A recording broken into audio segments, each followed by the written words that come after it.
Assalamualaikum warahmatullahi wabarakatuh. Nama saya Muhammad Jalali dari Perbawa Jaya. Saya di sini akan menjelaskan tentang perbedaan antara ekonomi mikro dan ekonomi makro.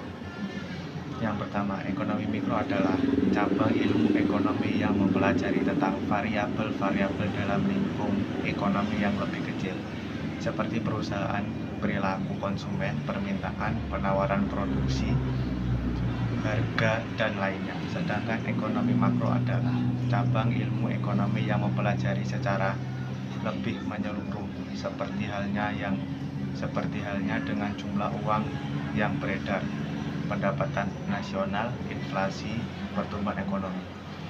Keduanya ini memiliki peran penting untuk mengukur dan menganalisis tingkat pertumbuhan dari ekonomi lingkup kecil dan lebih luas. Baik ekonomi mikro maupun makro memiliki keterkaitan satu sama lain. Namun, dari keterkaitan yang dimiliki itu, keduanya tetap memiliki perbedaan yang perlu Anda ketahui. Saya di sini akan menjelaskan tentang ruang lingkup ekonomi mikro. Ruang lingkup ekonomi mikro itu mencakup tiga hal. Yang pertama, teori harga. Teori harga adalah proses permintaan suatu barang maupun jasa. Nantinya akan berpengaruh dengan harga produk yang dijual. Karena sebelum menentukan harga pastikan lebih dahulu untuk melakukan riset terkait apakah harga sudah dipilih terlalu tinggi atau sebaliknya. Apabila dari harga yang sudah ditetapkan tidak sesuai dengan produk atau jasa, maka sudah pasti kamu akan kesulitan memasarkan produk tersebut. Yang kedua, teori produksi. Teori ini salah satu perbedaan dari ekonomi mikro dan ekonomi makro. Karena ekonomi makro tidak memiliki teori produksi. Teori ini perlu diterapkan sebelum menentukan harga. Hal ini agar sesuai antara pendapatan, pengeluaran, dan persentase laba yang harus didapat. Selain itu, perhitungan antara kualitas dan kuantitas juga menjadi sebuah hal yang perlu diperhatikan agar tidak membuat. Yang ketiga, teori distribusi.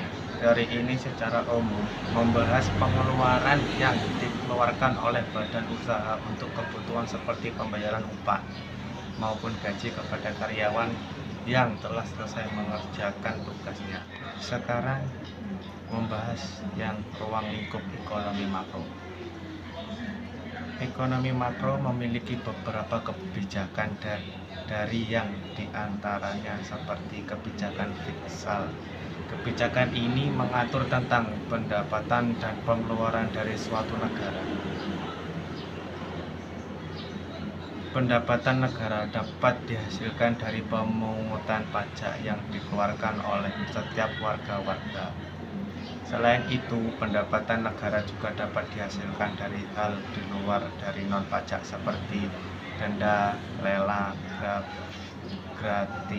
gratifikasi, dan pemberian dari negara lain. Kebijakan yang kedua adalah kebijakan moneter. Kebijakan ini juga kebijakan yang menjadi pembeda dari ekonomi mikro dan makro. Kebijakan moneter adalah kebijakan yang memiliki fungsi untuk mengukur sebanyak apa dana yang dikeluarkan oleh bank sentral yang ada di Indonesia terhadap masyarakat Indonesia. Jika terjadi pemutaran uang yang semakin banyak bentuknya, akan mempengaruhi perputaran uang yang semakin banyak dan akan berpengaruh pada tingkat inflasi, sehingga menyebabkan harga suatu produk menjadi lebih tinggi dan sebaliknya. Kebijakan yang nomor 3, kebijakan segi penawaran. Kebijakan ini memiliki fungsi menyeimbangkan neraca keuangan dalam sebuah perusahaan maupun negara. Karena wajar jika banyak perusahaan membutuhkan orang yang ahli dalam ilmu ekonomi. Dengan ilmu tersebut diharapkan segala pengelolaan uang terutama yang berkaitan dengan produksi dapat ditekan seoptimal mungkin dan tetap dapat menyeimbangkan kualitas produk sehingga produk yang dihasilkan dapat lebih berkualitas. Tujuan dari ekonomi mikro adalah sebagai cara untuk mengalokasikan sumber daya untuk mendapat keuntungan seperti yang diharapkan. Lain halnya dengan ekonomi makro yang lebih mengutamakan pengaruh dari kegiatan ekonomi sendiri dalam skala nasional maupun internasional. Fungsi dan manfaat keduanya memiliki fungsi serta manfaat yang berbeda.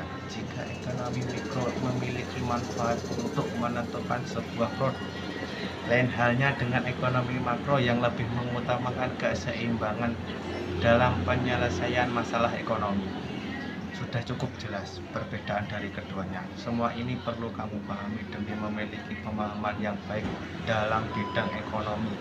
Karena pada prinsipnya memang keduanya tidak dapat dipisahkan satu sama lain, baik itu ekonomi mikro atau ekonomi makro. Cukup sekian dari saya, semoga bermanfaat. Jangan lupa pakai masker dan jaga jarak, social distancing. Assalamualaikum warahmatullahi wabarakatuh.